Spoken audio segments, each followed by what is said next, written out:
Welcome to Mousumi's kitchen. আমি আজকে আপনাদের এক লাবাবদার বানিয়ে দেখাচ্ছি।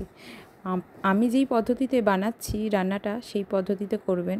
আশা করছি রান্নাটা খেতে সুন্দর হবে। দেখে নেওয়া যাক কীভাবে আমরা এক লাবাবদারটা বানাচ্ছি। আসুন। প্রথমে আমরা কড়ায় তেল ঢেলে নিলাম। সর্ষের তেল নিয়ে নিচ্ছি আমি এখানে।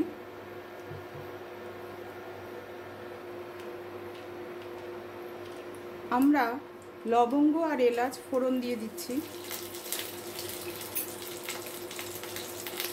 তেজপাতা একটা ফোড়ন দিচ্ছি।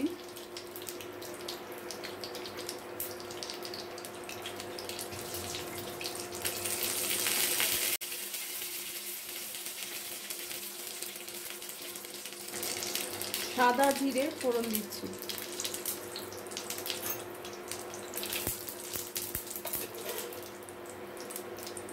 এই রকম ভাবে কুচনো পেঁয়াজ দিয়ে দিচ্ছি।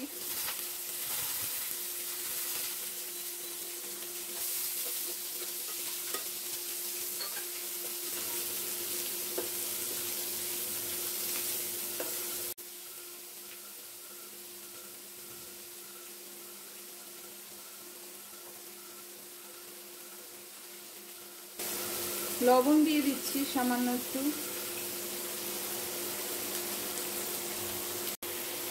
এরপর গ্রেট করে রাখা টমেটো দিয়ে দিচ্ছি। একটা টমেটো আমি গ্রেট করে রেখেছিলাম, দিয়ে দিলাম। আমাদের নুন যেহেতু দেওয়া আছে, টমেটো আর পেঁয়াজটা খুব সুন্দরভাবে গলে যাবে।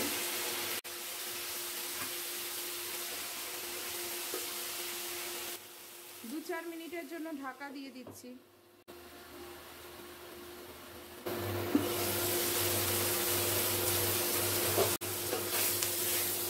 আমাদের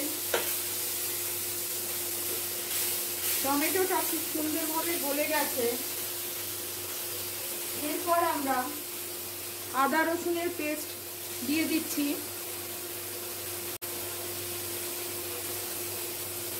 আপনারা 1 ইঞ্চির মতো আদা আর 4-5 কোয়া রসুন পেস্ট করে নেবেন।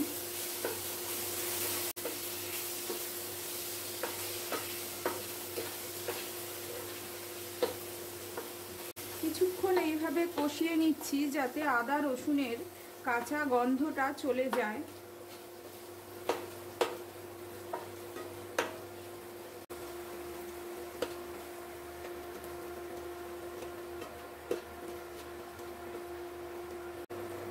এরপর আমরা কিছু মশলা এর মধ্যে দিচ্ছি। জিরের গুঁড়ো, ধনের গুঁড়ো, হলুদ গুঁড়ো আর লঙ্কা গুঁড়ো। সামান্য জল দিচ্ছি মশলাগুলো কষাবার জন্য।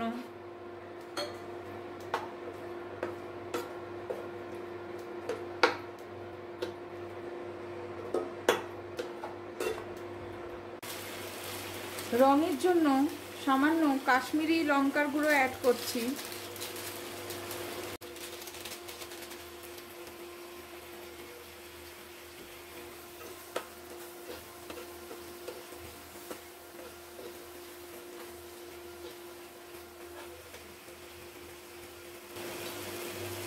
কাসুরি মেথি আমরা দিয়ে দিচ্ছি।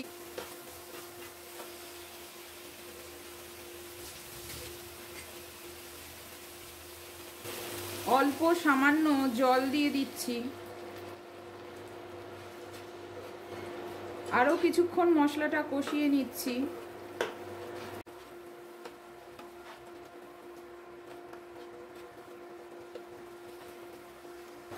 কাসুরি মেথিটা দিলে গন্ধটা খুব ভালো আসে।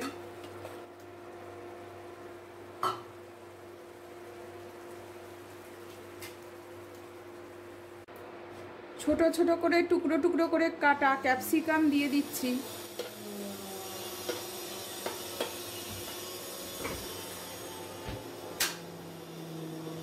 ক্যাপসিকাম দিলে এর গন্ধটা খুব সুন্দর আসে।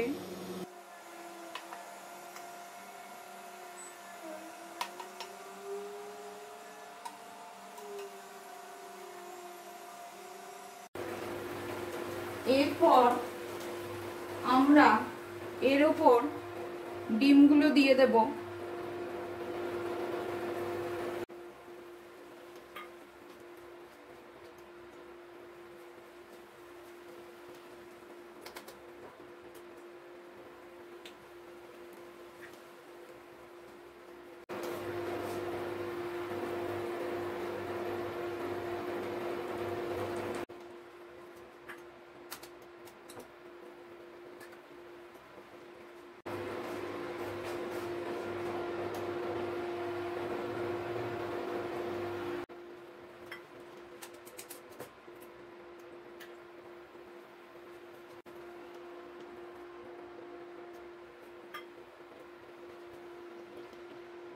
আমি এখানে 4টে ডিম ইউজ করেছি।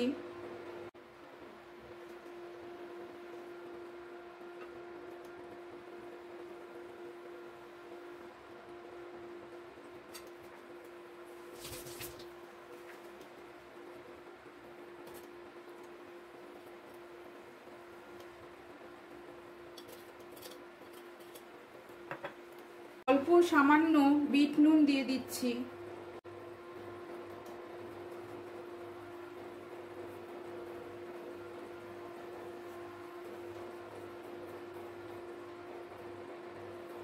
সামান্য একটু গোলমরিচের গুঁড়ো দিয়ে দিচ্ছি।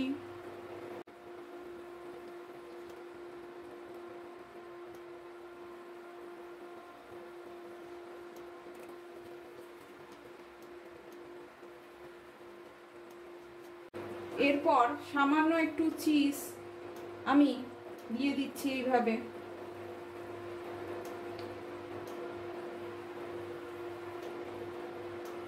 আপনারা যে কোনো চিজই ইউজ করতে পারেন, বাড়ির তৈরি চিজও ইউজ করতে পারেন। আমি এখানে আমুলের চিজ ইউজ করছি।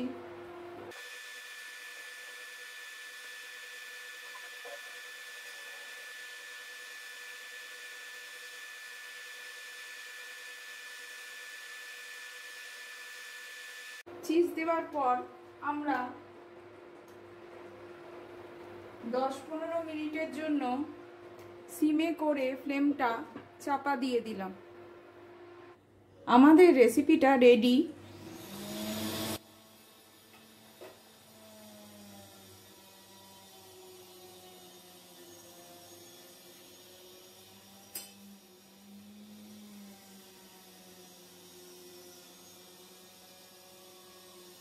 একটু ধনেপাতা দিয়ে ওপর দিয়ে গার্নিশিং করে নিলাম।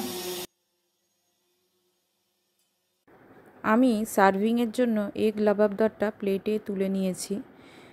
এইভাবে যেই পদ্ধতিতে আমি দেখালাম রেসিপিটা, সেই পদ্ধতিতে আপনারা অবশ্যই বাড়িতে ট্রাই করবেন। আশা করছি খেতে আপনাদের ভালো লাগবে। ভালো লাগলে আমার ভিডিওটাকে অবশ্যই লাইক করবেন। রেসিপিটা অন্যান্য বন্ধুবান্ধব ও রিলেটিভদের সঙ্গে আপনারা শেয়ার করবেন। আমার চ্যানেলকে যদি এখনও সাবস্ক্রাইব না করে থাকেন অতি অবশ্যই সাবস্ক্রাইব করবেন, নোটিফিকেশান অন রাখবেন আরও ভালো ভালো রান্নার রেসিপি পেতে। Thank you.